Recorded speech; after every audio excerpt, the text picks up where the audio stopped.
There's a passage where the Buddha says that when you see that you've done something right,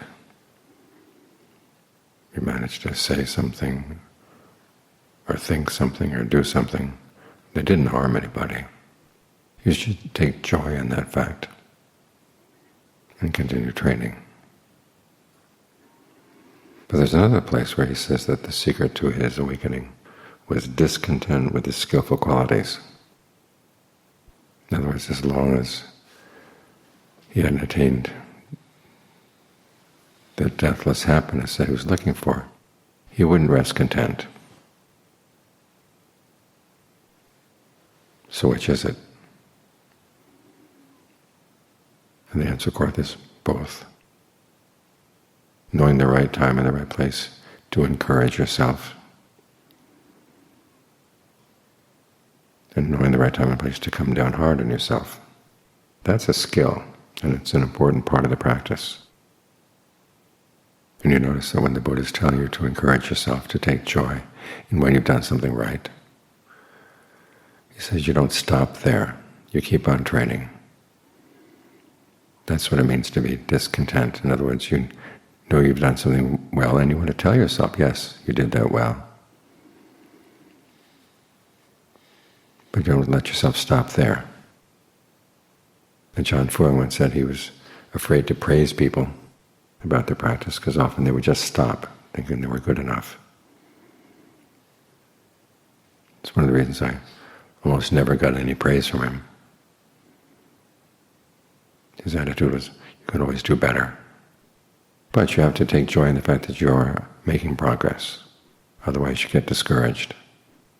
If there's no joy in doing things right, then when the critical things come, when you see you've done something wrong, you just dump on yourself.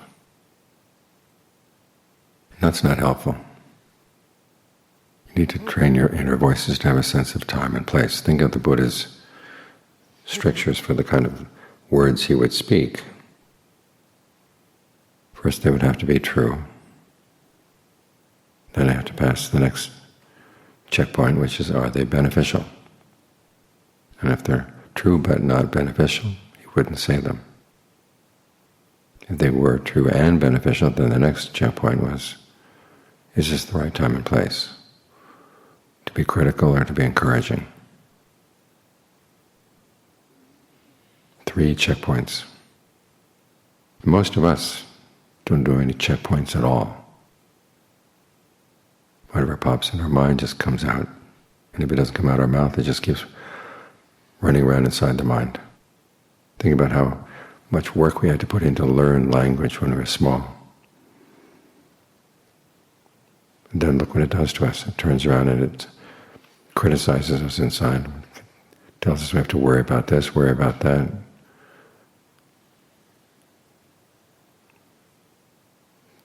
Tells us that we're wrong about this, wrong about that, we're no good in this, we're no good in that.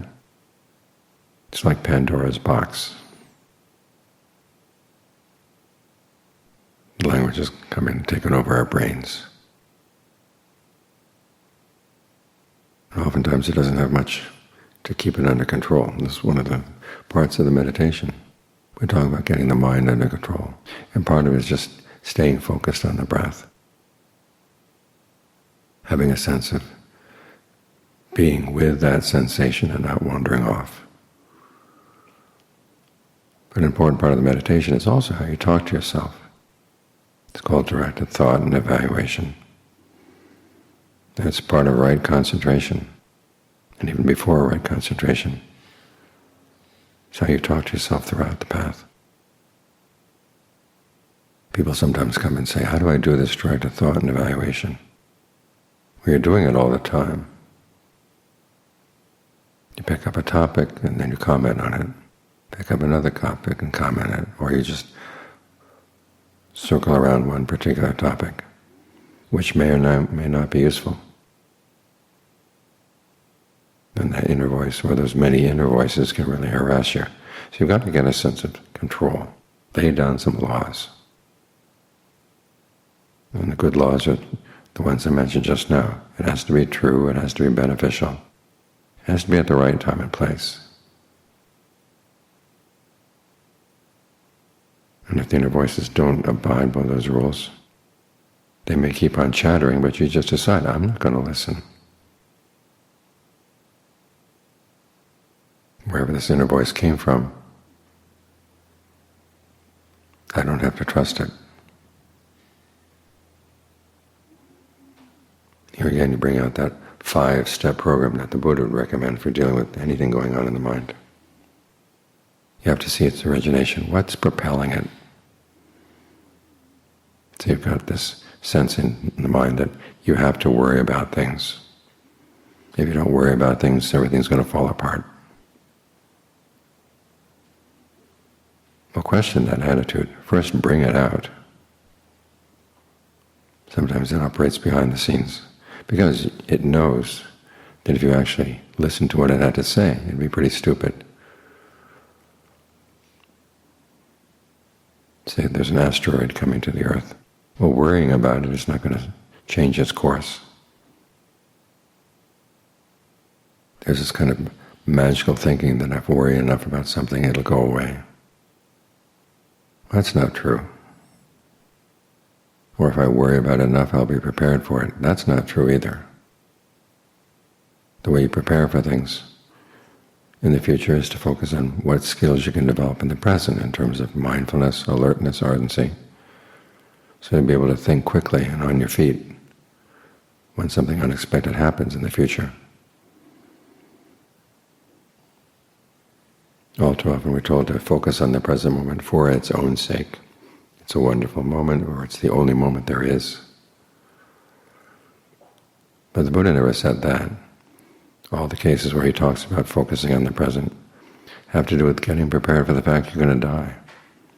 And you need to get the work done that needs to be done. About what you're going to have to let go, what choices you'll be prepared to make, how to develop the mindfulness you need, how to develop the discernment you'll need, so that as the time comes to leave this body and options are open to you, you want to choose the right options. At the very least, choose a place where you can practice and meet up with the true Dhamma and practice it. So you're in the present for the sake of the future.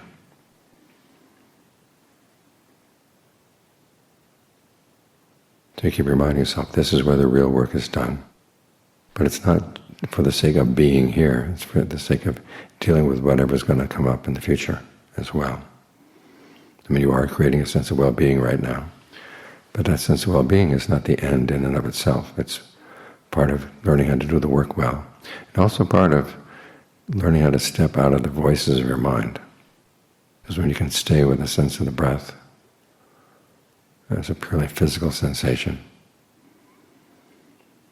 you can pull out of all those chat rooms inside the mind. Get some rest and see them from the outside. That's the important thing. As long as you identify with the voices inside, the ones that are critical, or the ones who say the wrong thing at the wrong time, they're going to run your life. But you have to be able to step out and say, this is not what I want.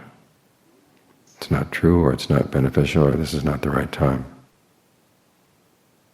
I've got something better. And you work on developing your mindfulness and your alertness and your ardency right now, because those are the tools you're going to need. We're talking about doing these things, developing these qualities to put aside greed and distress with reference to the world. But we're also developing these qualities so that when you do have to do with the world, you'll be able to deal with the world in a wise way. You can see the world best when you've been able to step out of it.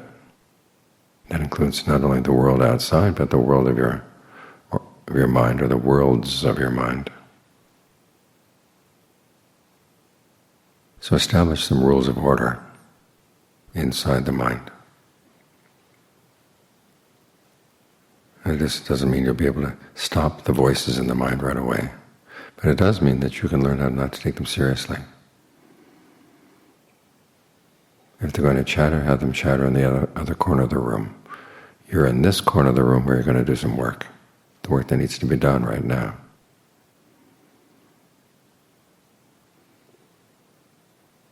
And yes, when you do it well, take joy. That's an important rule for dealing with anything unskillful in the mind. When you finally get past it, even if it's just temporarily, notice how good it feels. Notice that you're able to do this. Because there will be part of the mind that comes back and says, well, you can do it only temporarily, or it doesn't really count. And if you don't have a positive voice inside to counteract that, what are you going to do? You're going to succumb to the negative voice. So learn to develop some positive voices inside, ones that have confidence in the practice, confidence in yourself, that this is something good to do and you can get good at it. And it keeps on getting better and better. That's how you can take joy at the same time that you are discontent.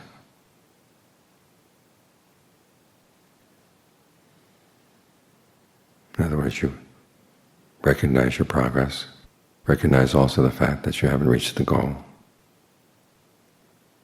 but you don't beat yourself up over that.